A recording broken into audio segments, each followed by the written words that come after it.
Selamat pagi keluarga Allah. Hari ini saya akan menjelaskan tentang teknologi untuk memuliakan Tuhan, yaitu dengan judul teknologi adalah anugerah atau sebuah ancaman. Saudara-saudara yang terkasih dalam Tuhan, kita hidup di dalam zaman yang serba cepat, di mana teknologi berkembang dengan sangat pesat dan internet, sosial media, kecerdasan AI, dan berbagai aplikasi adalah bagian dari yang tidak bisa dipisahkan dari kehidupan kita. Nah, pertanyaannya adalah gimana kita sebagai orang Kristen yang percaya seharusnya untuk menyikapi dengan adanya perubahan dari teknologi ini. Teknologi adalah buah dari pikiran manusia yang dianugerahkan oleh Tuhan kepada kita. Teknologi dapat menjadi alat yang sangat bermanfaat untuk menghubungkan kita dengan orang lain seperti komunikasi, telepon, dan sebagainya. Dan ini juga memperluas pengetahuan kita. Dan bahkan kita bisa menggunakan ini untuk melayani sesama.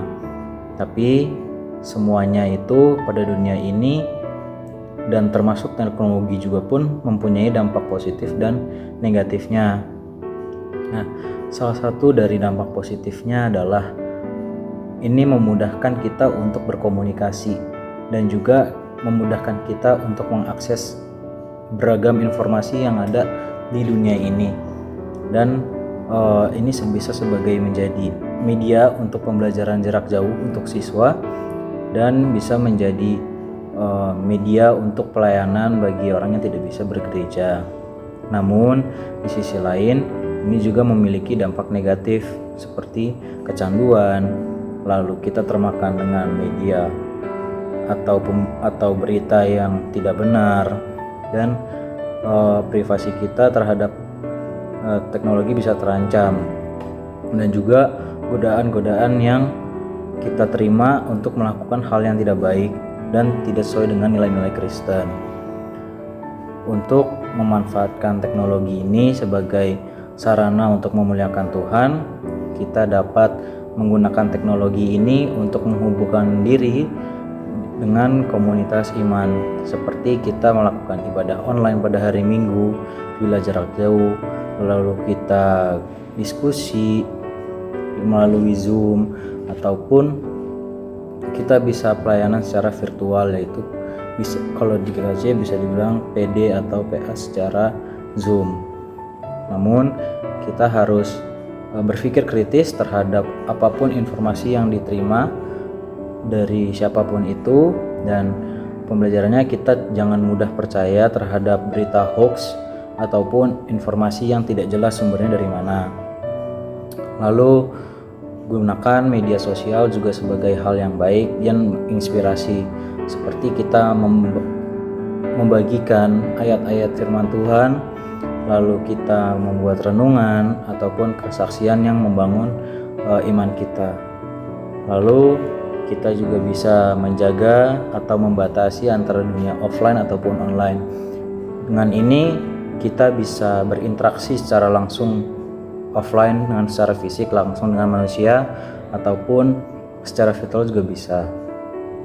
Lalu gunakan teknologi untuk memperdalam hubungan dengan Allah. Kita bisa menggunakan teknologi ini dengan membaca Alkitab, dengan HP, ataupun meditasi, ataupun doa untuk mendekatkan diri kepadanya.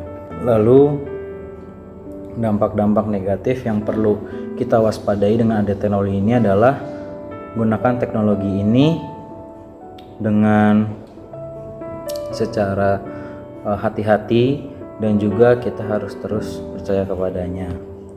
Dari pemahaman PPA GKJ Pondok Gede, yang pertama kita harus memiliki sikap orang percaya pengetahuan teknologi dan teknik. Sikap orang percaya terhadap ilmu pengetahuan teknologi dan teknik didasarkan pada keberadaan manusia sebagaimana ia ciptakan oleh Allah. Dan oleh karena itu manusia juga diberi kebebasan serta dilengkapi dengan akal budi untuk memilih, menguasai, dan mengolah apapun yang diberikan oleh Tuhan teknologi ini.